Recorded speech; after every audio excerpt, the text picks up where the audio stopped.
Okay, welcome. Today we will be configuring DHCP v4 on a router. So first you have to set up your topology with 3 routers, router 1, router 2, and ISP. You also have to cable each network or router and set up 2 switches for the router 1 and 2 PCs, which I've already done. I've already added the security elements to each router, and now I will be using router RIP. And router RIP is a preventative for routing, which creates a loop and limits the number of hops to the destination. So first we will enter a password, Cisco, enter another password class so we can get into our global configuration mode. So we just issue the router rep command and we will do like version 2.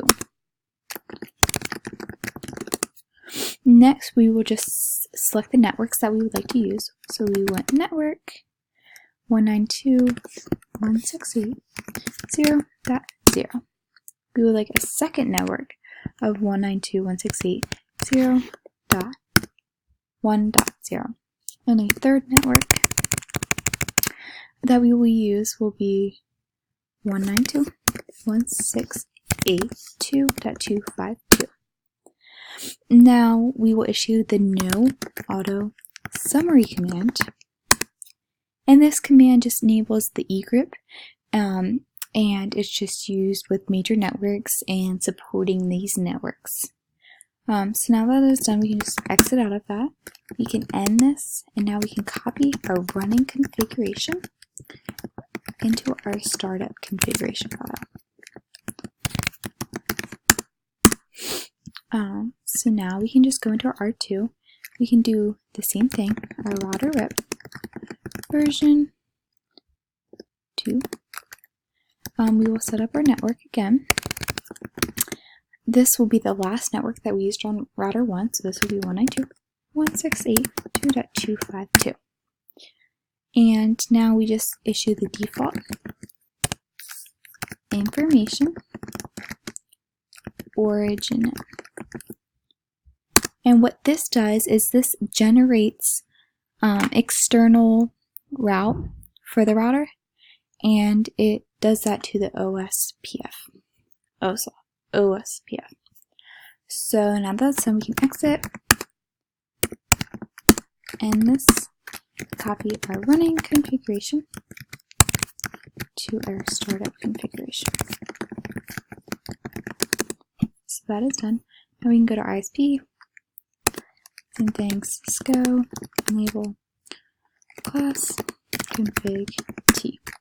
This one's just super easy. We just do our IP route, and we just do 192.168.0.0.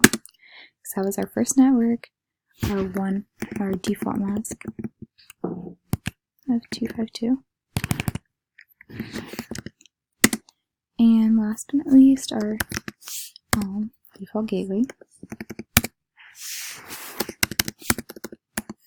So now that's done, we can exit and copy our running config to our startup config.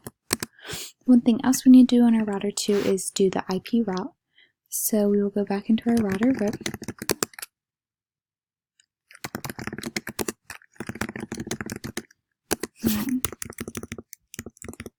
And we'll do version 2 again, to our network, and our default information origin, just so that's set, and then we'll do our exit, and then we have to do an IP route, so we'll just set that as a default, and we'll do 209.65.200.225, and we'll exit out that, and then copy our running config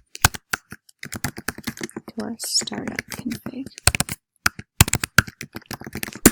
So now both of those are set. Now we can make sure that our DHCP is set on both of our servers. So to do this, we just go to ipconfig and DHCP is set. Same thing for PCB. DHCP is already set. So now we'll go back onto our R1 and we'll just make sure that our route is set so we can see that we just, all the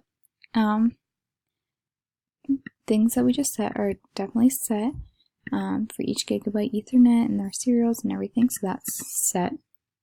Now we'll go on our router 2 and enter global configuration mode, and now we're going to use our DHCP. So the basic IP DHCP, but first we're going to exclude a few IP addresses that we will not be needing. So first we'll exclude our router's IP address. We will also do our other IP address, and we have a few more that we just need to exclude from our Gigabyte Ethernet interfaces that will not be used.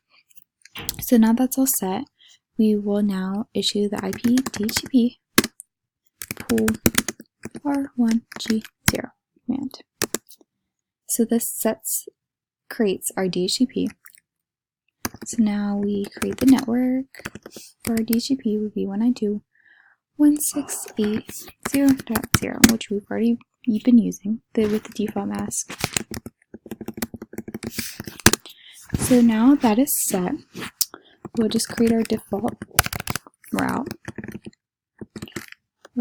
IP address 192.168.0.1. We will also create our basic domain name for this DHCP. We're just going to use cnalab.com. Now that's all set. We're also going to create our default DNS server's IP address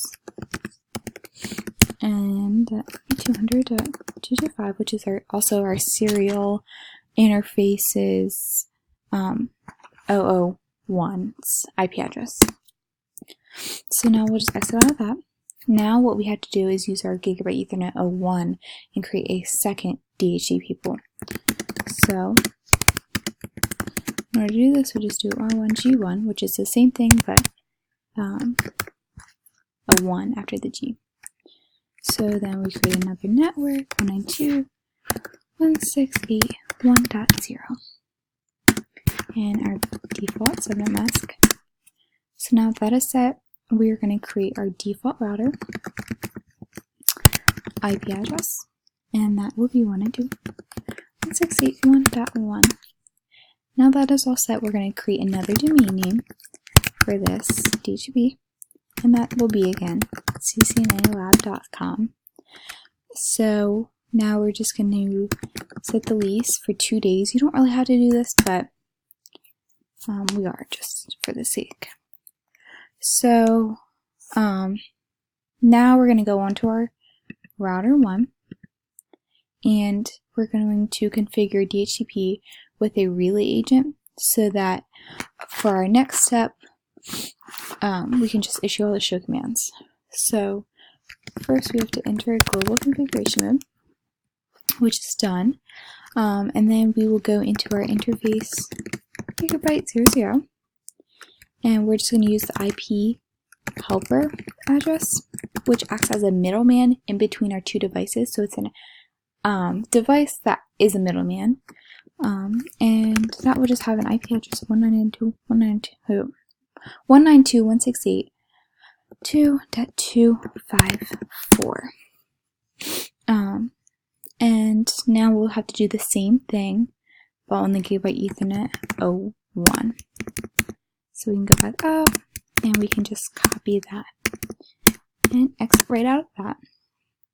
So now we will go on our router 2, and we will just issue the end command and then show IP interface brief. And